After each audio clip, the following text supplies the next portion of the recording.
Kenapa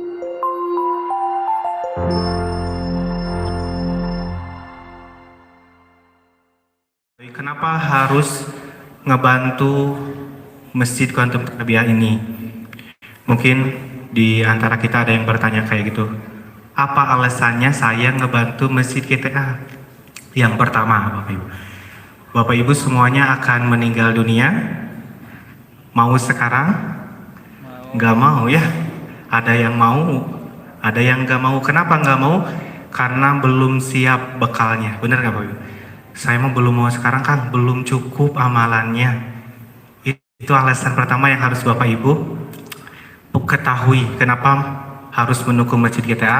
Karena kita bakal meninggal dan kita belum cukup amal untuk nanti bekal ke akhirat. Maka tugas yang kedua adalah beramal sebanyak mungkin.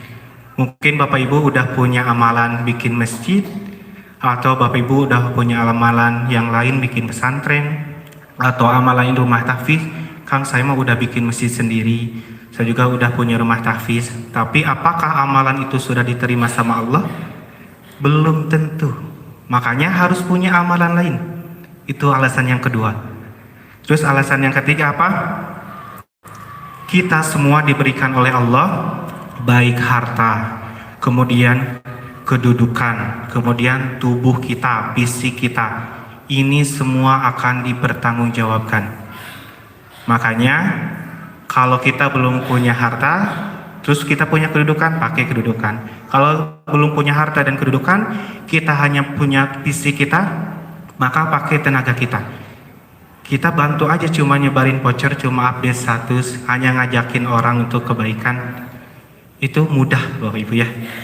Dan yang keempat apa alasannya? Kita semuanya tahu akan meninggal, dan kita membutuhkan amalan yang terus mengalir walaupun kita sudah meninggal.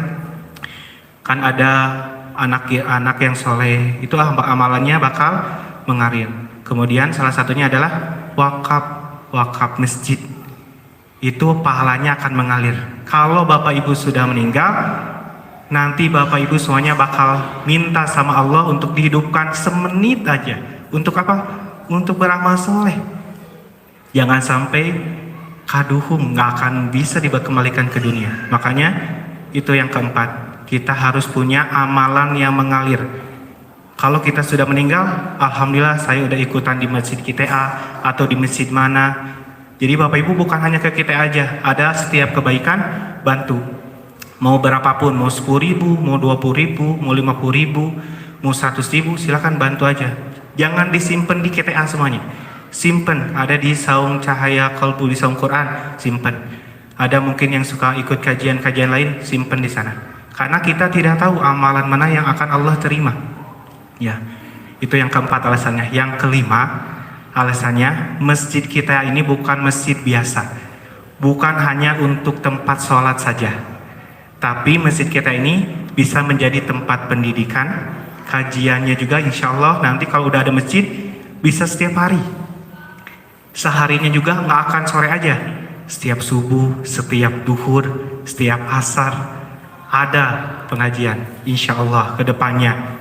Terus bukan hanya tempat pendidikan, tapi bisa jadi tempat sosial, ramah anak kecil.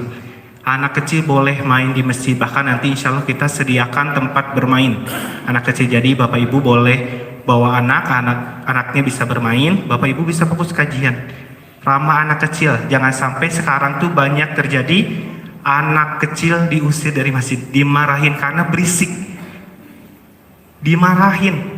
Nanti gedenya nggak akan mau ke masjid. Kenapa? Karena kecil aja udah dimarahin nggak boleh ke masjid. Sering Bapak Ibu, anak saya juga pernah dimarahin. Padahal sholat jemaahnya udah pada pulang, saya baru datang karena di luar kota. Dimarahin, nggak boleh bawa anak kecil, nanti berisik. Makanya harus punya masjid yang benar-benar ramah anak kecil, ramah anak muda, free wifi. Karena nanti kalau misalkan anak muda mau nongkrong, nggak di kafe, di masjid nongkrongnya, ada wifi. Mau ngerjain tugas di masjid, ada wifi. sama ramah musafir. Kita buka 24 jam.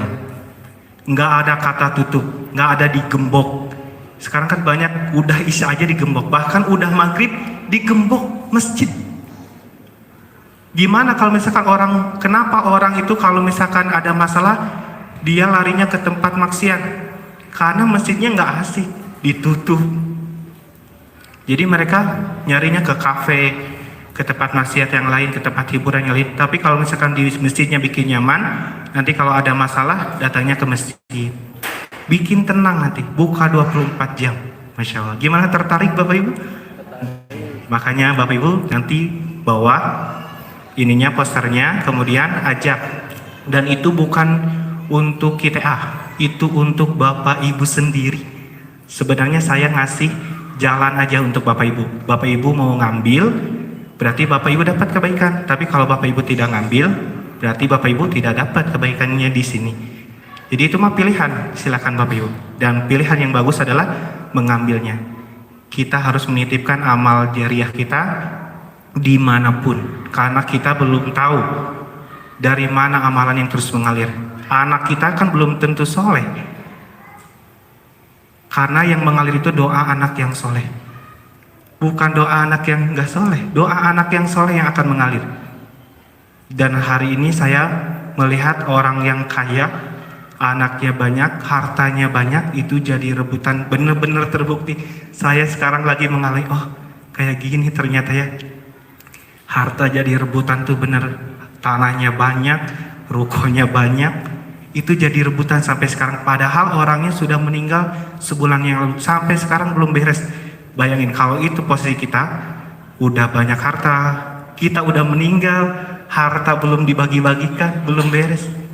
Astagfirullah Bapak Ibu. Jadi jangan sampai apa yang kita punya, kemudian kedudukan yang kita miliki, dan tubuh kita selagi kita sehat, kita tidak dipergunakan dengan baik. Karena ini semua akan dipertanggungjawabkan. Itu Bapak Ibu. Alasan kenapa Bapak Ibu semuanya harus mendukung Masjid Quantum Tarbiyah ini.